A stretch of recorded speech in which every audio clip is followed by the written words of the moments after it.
గాని మూలుగులతో అనే పదాన్ని అక్కడ రాశాడు.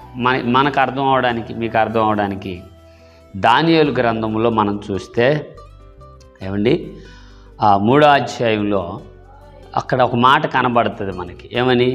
ఒక శాసనాన్ని రాయించాడు రాజుగారు, మాదీయ పారసీకులు రాయించి ఉన్న తర్వాత దానియేలు యథాప్రకారంగా పోయి ఉత్తరపు అనగా యెరూషలేము తట్టు తన పై గది కిటికీలు తెరిచుంటే దేవునితో మాట్లాడుతూ ఉంటాడు, ప్రార్థన చేస్తూ. అక్కడ ఏమని రాయబడి ఉంటుందంటే, దేవుని స్తుతించుచు ప్రార్థించుచు బతిమాలుకొనుచు అనే మాట కూడా ప్రస్తాపించుంటాడు. బతిమాలుకుంటూ అంట.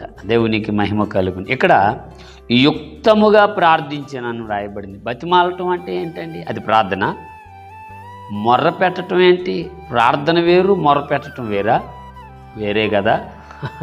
అందుకే అంటాడు యుక్తముగా ఎలా